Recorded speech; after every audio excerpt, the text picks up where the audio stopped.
NBN last year. I'm very proud of There are announcing 35 commercial television stations in Australia. Australia's regional markets.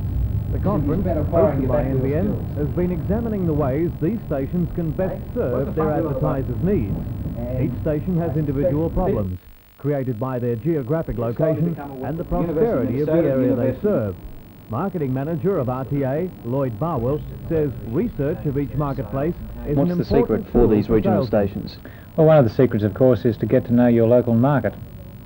That was why we, in fact, had Professor Cyril Rennick of the Hunter Valley Research Foundation as one of our guest speakers. Whilst he is very well known in this area and promotes the Hunter region, many of the philosophies that he has for this region, can be carried through to most other regions throughout Australia. Fine, that'll do.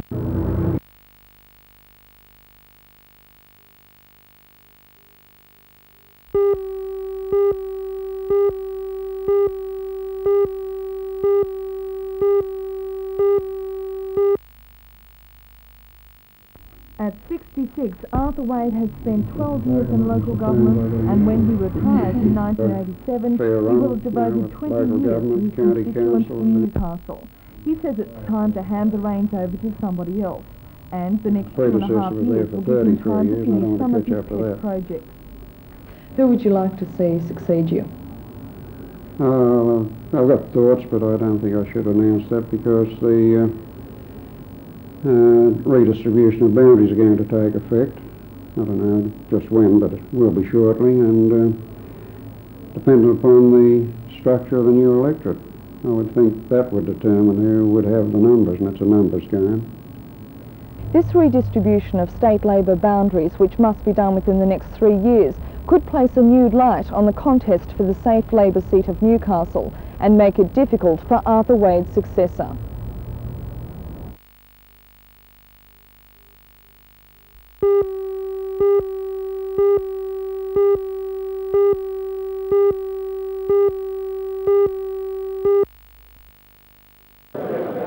There was a healthy crowd of local businessmen on hand last night at the Australian Institute of Management seminar to hear Tom Pettigrew speak. Until recently, Mr Pettigrew was the Quality Assurance Manager for Ford in Southeast Asia. And since 1979, he's been trying to work out how the Japanese build cars with such high quality control. He says the build quality of Australian cars has been woefully bad until recently. At Ford, one of the keys to the improvement has been the active involvement of shop floor workers. Means that you use the brain count of the organisation and its contribution optimally as befits where it locates in the organisation and what it can give. So you use people on the shop floor, use is the wrong word. You allow them to contribute to the organisation because everyone wants to do a good job. Very few people come to work with the idea of deliberately doing a bad job. You can pick them, there'll be 1 in a million. And really they are, the argument that Australian workers won't do a good job and Japanese will is nonsense. The Australian worker will do just as good a job, but I don't care what his ethnic origins are, provided he has an impediment in front of him.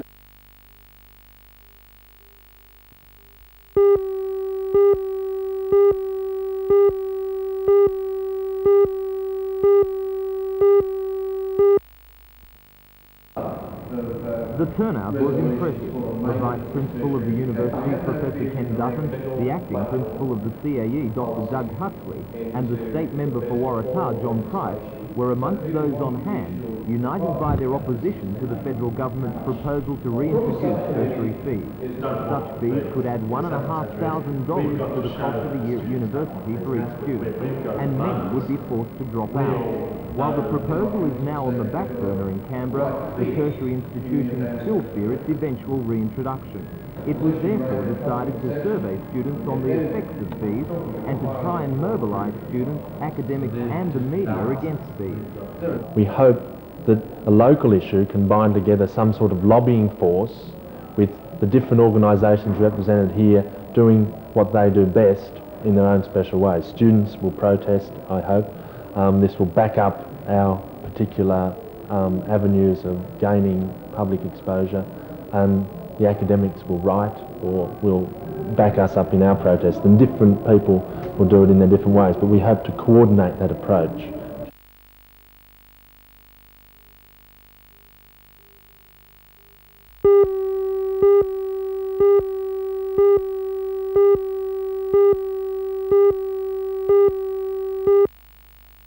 The mini-summit at the Toronto Workers' Club last night followed the results of a study done for the Chamber of Commerce by the Hunter Region Information Network, a division of the Hunter Development Board. The study concluded that the unemployment rate in Toronto was 15.8%, almost twice the state average. The federal member for Hunter, Bob Brown, and the state member for Lake Macquarie, Merv Hunter, tried to assure the summit that their governments were doing their best for the area. Among the initiatives Mr Brown mentioned were the Steel Regions Plan, the Promise Tax Office and Commonwealth Office Block, and the National Highway Construction Program. But while the Chamber of Commerce was reasonably happy with what they had to say, President Rex Tunbridge believes Toronto people must work together to reduce unemployment. To look at what assets we have and what competitive edge we have as a local community to develop industries that may, well, hopefully will not spoil the environment, and to look at what we can do in a local community. What do you believe is the key to solving Toronto's unemployment problem? I think that the major industry that we can hope for is tourism. Our natural assets that we have here is the lake and the coal that we have. The major industries that we've got from that are coal mining and power generation. The biggest asset by far is Lake Macquarie and how we can develop that.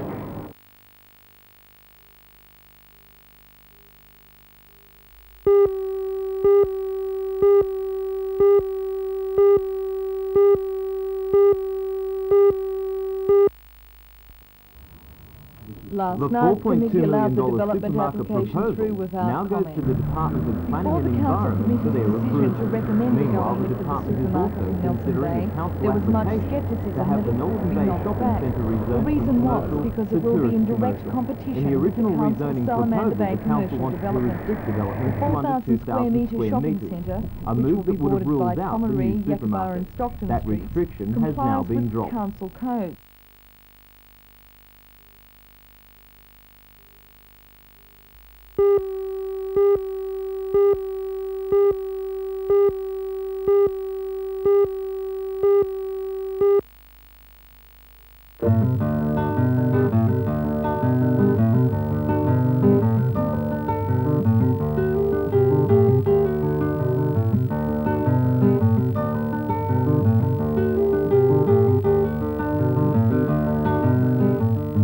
The field days held at Tocal College near Patterson were aimed at the hobby farmer and farmers on small holdings.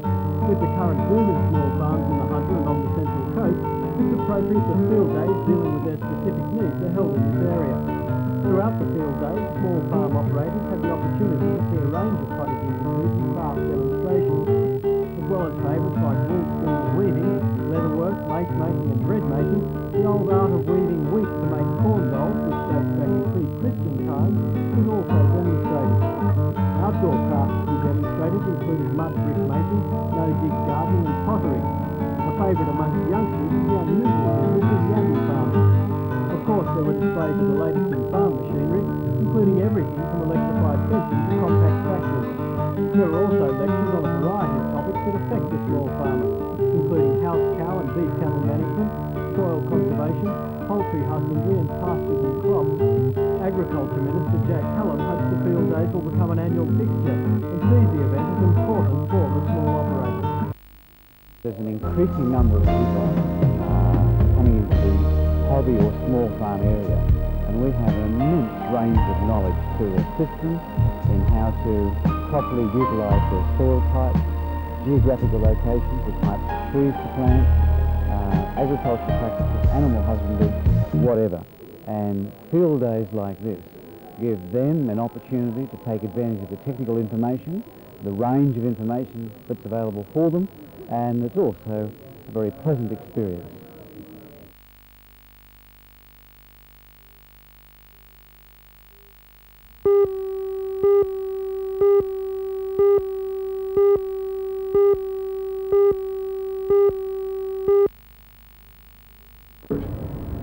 It was Mr Brereton's second visit to Newcastle in the past 8 days, a clear indication the state government is anxious to secure the Royal Australian Navy contract to replace its ageing Oberon-class sub. Mr Brereton met once again with the newly formed Newcastle Submarine Task Force, made up of industry, commerce and union movement leaders in the Hunter region, and now two government representatives, John Price and Alan Ross. Then it was on to the ship repair section of the state dockyard, where carried out on the pier at $64 grand. $1.26 million contract to repair and refit the ship is due to be completed next Tuesday by the schedule. Brereton congratulated the men for completing the job on time in an atmosphere of industrial peace. Six new submarines, say on behalf of the government, some $30 million will be put forward by the New South Wales. I'll leave that to Laurie to make that statement himself. But if I'm deeply, almost embarrassed. Completing the work without any industrial disruption.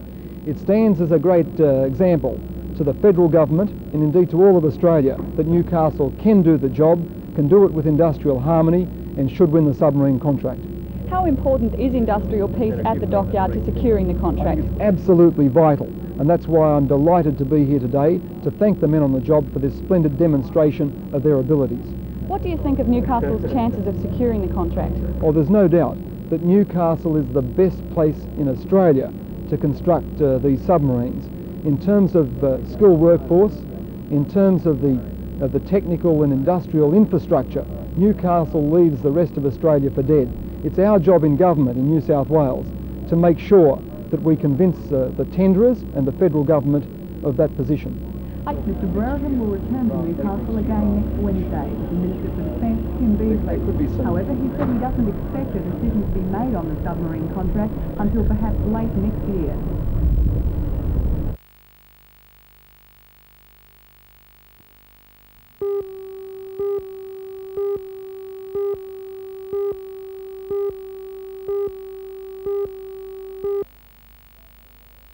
On us quite a number of changes.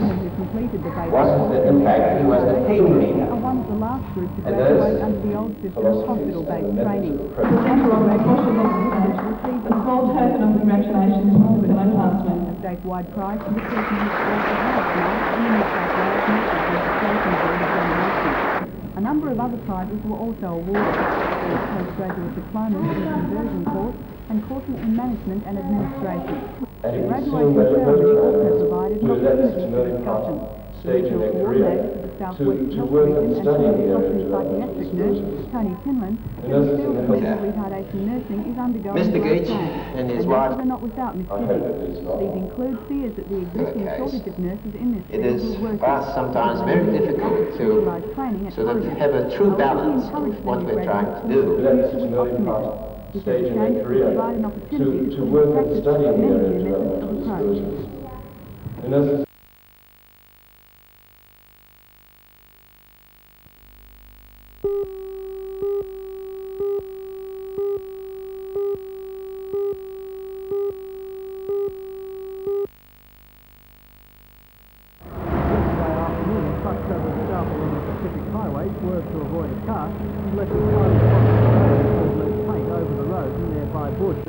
CMR workers were quickly on the scene, beginning what was to come as a clean-up operation.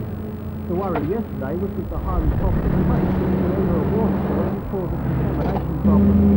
The workers covered the road with gas, sponging up all the surface paint, and according to the department itself, this could work to the contamination worries to rest. The problem now is that even the slippery set of paint is becoming too low to get around comfortably.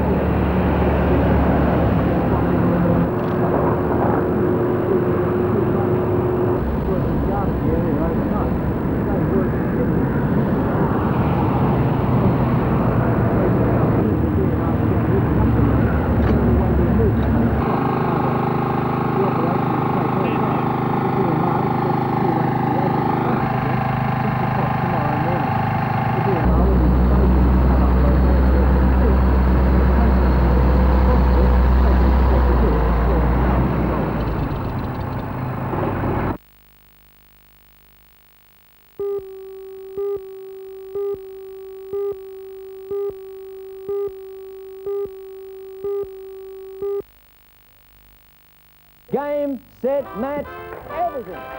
Finish. And finishing with 176 points on last night's result of Sale of the Century, more than 100 points ahead of his nearest competitor, 21-year-old David Kalia knocked off another convincing win. I think we can... almost $328,000 worth of cash and prizes. Despite tomorrow evening, there's only $50,000 in the bank, and we'll be back with 3 new players. Well, it's not tomorrow, actually, it's next Monday. Have a terrific weekend. I know this bloke will. Keep smiling and bye for now. A lot of times, but when I go for college and I went against it. My life won't change much. Considerably, it'll be the same as it was before. David's success is not surprising, given that he was reading at the age of 2.5 and owned his first encyclopedia by the time he was 9. He says he also trained for his appearance on the program. In May last year, I started watching it after a lot of urging from my parents. Started watching it seriously and looking at the show, looking what it's like, what the format of the questions in, studying some of the sort of questions that they'd be asked, writing down a few questions I hadn't heard before, and studying from books mostly. You were told you were one of the quickest people to have been on the program. At times you were so quick you were providing the answer before you'd even heard the question. How did you do it? Well, it's hard to explain. It's a sort of intuition, I suppose you could say. I sort of looking at probability and thinking about that sort of answer would come up at that certain time. It's hard to explain, but it's mostly intuition, I suppose. That's as good as I can put it. It's hard David to says put it any his other way. immediate plans include having a rest. Then he may consider returning to university.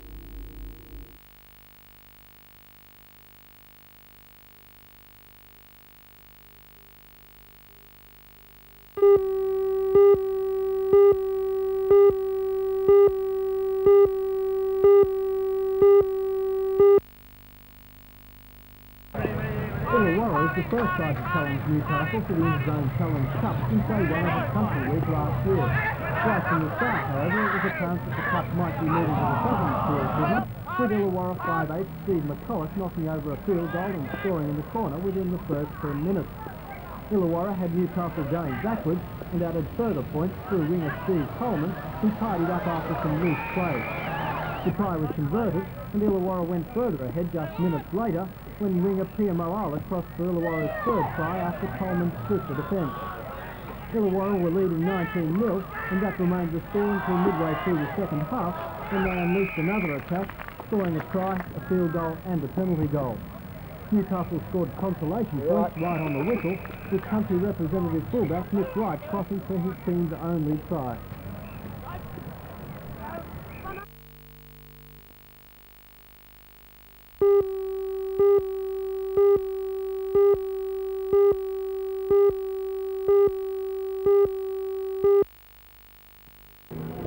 The Belmont clash with leaders Lakes United and old rivals Western, seen by many as perhaps a preview of this year's grand final. Lakes started well and appeared to have the Rosellas measure, but fell into error in attack, and Western on the board and proved that they are still a powerful force despite a lack of depth this year. 4 teams, Tessop, Lakes, Western, Curran, seem certain of a semi-final position, with the other spot wide open and up to grabs at this stage.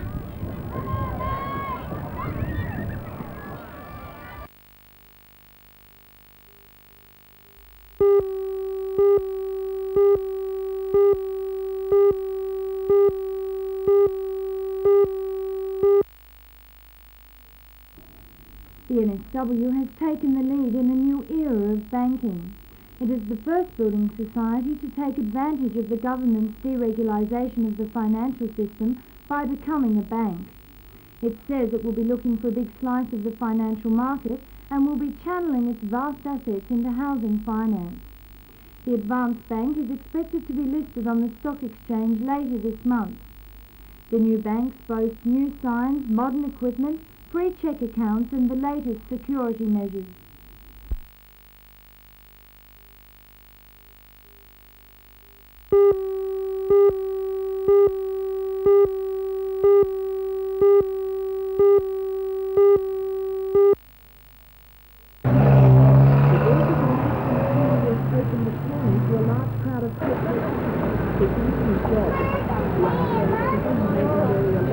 Reached 3,400.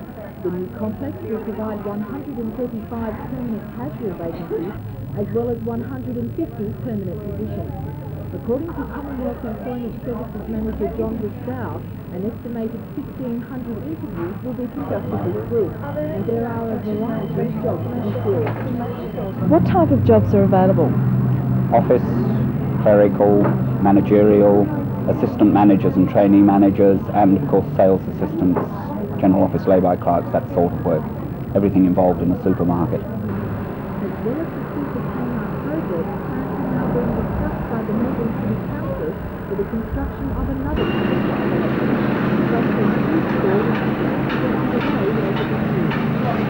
And this is the huge Super Kmart complex which will create more than 250 jobs for the unemployed. Construction is still underway with the grand opening of the supermarket planned for August.